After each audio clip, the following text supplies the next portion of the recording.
Kenapakah Sam Keting tidak dibenarkan balik rumah sementara menunggu rayuan lanjut di Mahkamah Rayuan? Kenapakah beliau telah ditahan dan tidak diberi jaminan?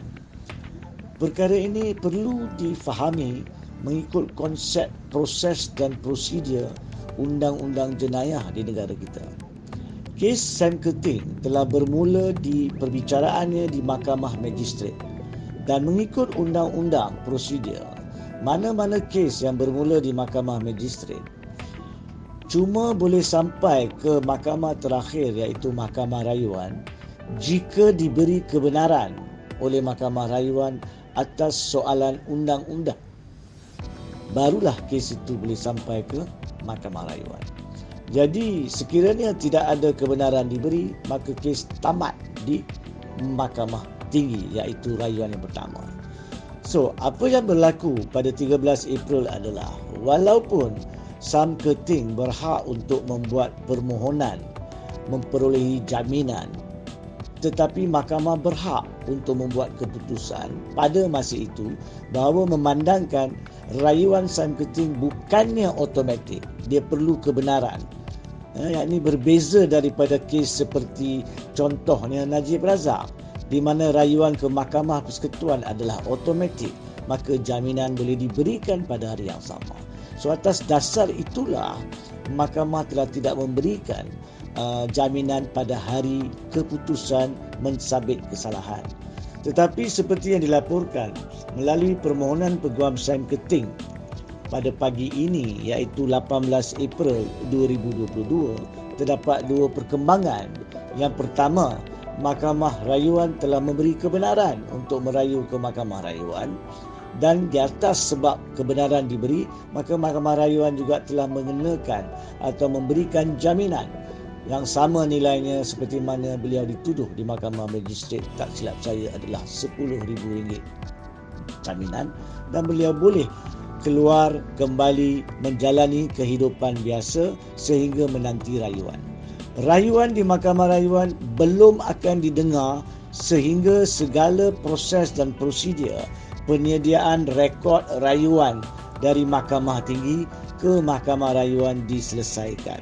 Yakni setiap helaian muka surat, setiap bukti, setiap keterangan yang ditampilkan akan disalingkan, akan dijilidkan dan dimajukan ke pendaftaran Mahkamah Rayuan. Barulah Mahkamah Rayuan akan tetapkan perbicaraan. Ini pun rakyat kena faham.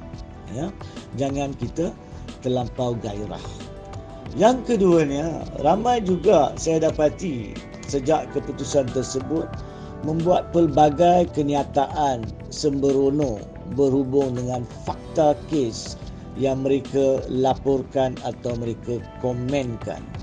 Pertama sekali, walaupun rakyat mempunyai hak untuk memberi komen yang wajar berkaitan mana-mana perkembangan perundangan atau kehakiman, ianya masih tertakluk kepada sekatan perundangan. Antara lain, ianya tidak boleh berbaur menghina mahkamah. Dan yang keduanya, ia tidak boleh menimbulkan fitnah kepada mana-mana pihak. So itu adalah halangan atau sekatan yang perlu kita waspada apabila kita menulis atau membuat komen. Dalam kes Sam Keting ini, kita difahamkan terdapat juga saksi pakar berkaitan dengan kenderaan dan hal laju lebuh raya yang telah memberi keterangan. Kita juga tahu bahawa Mahkamah Magistrate telah memberi keputusan berpandukan kepada apa yang Mahkamah Magistrate percaya sebagai keterangan yang boleh diterima dan keterangan tidak boleh diterima. Dan Mahkamah Magistrate telah memberi alasan.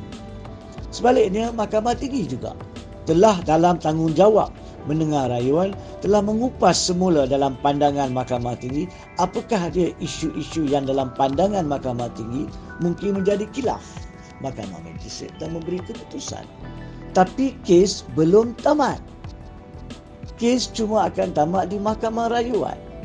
Jadi kita wajar menghormati sistem dan prosedur dan menunggulah sehingga kes itu tamat apabila ianya ditetapkan untuk perbicaraan dan keputusan di Mahkamah Rayuan. Jangan kita anggap dengan pembacaan 1-2 perenggan, kita tahu apa yang sebenarnya berlaku pada pagi kejadian itu. Mahkamah yang mendengar semua saksi pun akan melalui kesukaran untuk menentukan dan untuk menggambarkan apakah sebenarnya berlaku. Dari sistem konsep mahkamah duniawi, sebaiknya adalah biarkan pihak yang bertanggungjawab untuk mendengar kes membuat keputusan.